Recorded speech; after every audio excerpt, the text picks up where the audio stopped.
أعوذ بالله من الشيطان الرجيم بسم الله الرحمن الرحيم.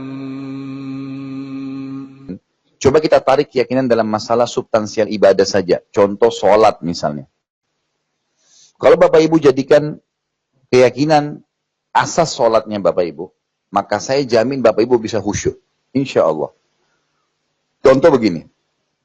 Bapak Ibu harus tahu dalam Islam, kalau seseorang sedang sholat, semua gerakannya dan semua bacaannya berpahala. Allah Akbar, pahala.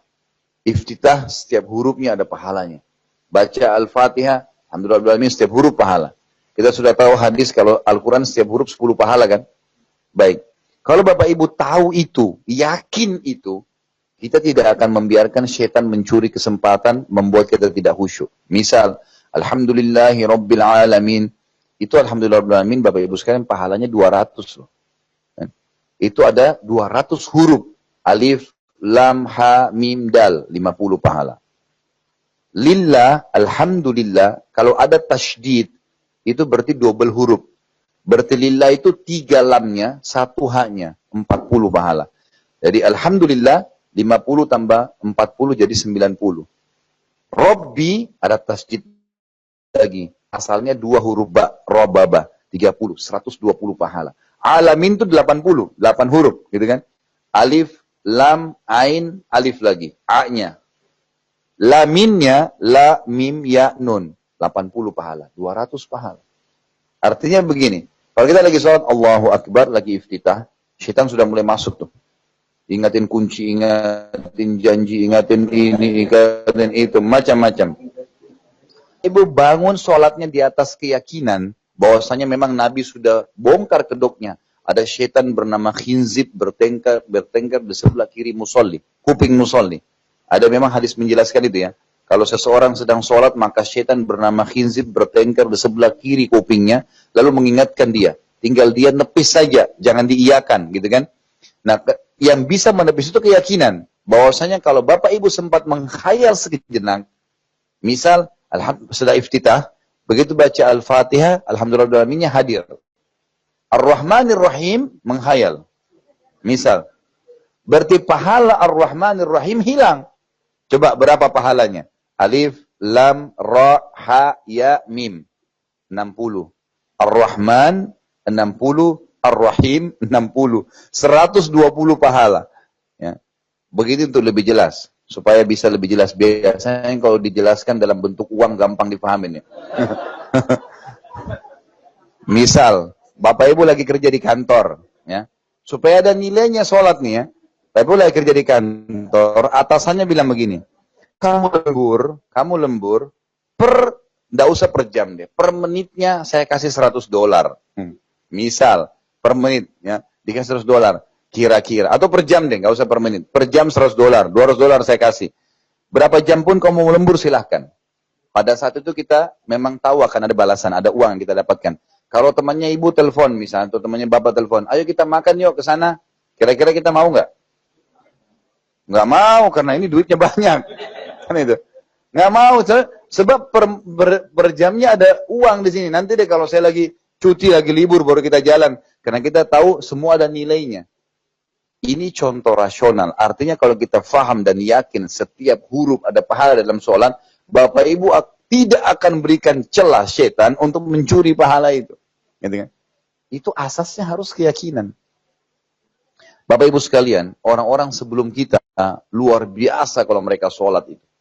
Karena sudah dibangun di atas keyakinan. Sampai disenukil kepada kita bahwasanya para sahabat dan tabi'in, Bapak Ibu sekalian, kalau lagi sholat, dinukil tentang mereka kalau sudah takbir, mereka seperti batang pohon yang kokoh, tidak bergerak. Sampai seseorang di antara mereka kalau disengat dahinya dengan kumbang dan berdarah, tidak bergerak.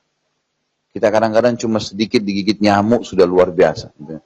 Ini digigit kumbang, bahkan dikatakan dalam kisah yang lain, riwayat yang lain, Hasan, cucu Nabi SAW itu kalau mau masuk masjid, habis wudu, mukanya memerah ketakutan. Sampai teman-temannya tanya, wahai Hasan ada apa? Ada orangkah yang menyusahkan Anda dalam masjid? Ada musuh yang akan membunuh Anda? Kami akan membentengi Anda? Dia bilang tidak. Adakah penyakit yang Anda khawatirkan? Kami panggilkan tabib untuk menyembuhkan? Dia bilang tidak. Lalu kenapa Anda takut seperti ini? Kelihatan ketakutan wajahnya merah. Apakah ada hewan yang akan menyusahkan Anda kami bunuh hewan? Dia bilang tidak. Lalu kenapa? Kata Hasan, jawabannya ini berhubungan dengan masalah keimanan. Nah ini kita pahami kalau pakai iman. Dia bilang apa? Apakah kalian masih belum sadar? Sebentar lagi saya akan masuk ke istananya raja siapa?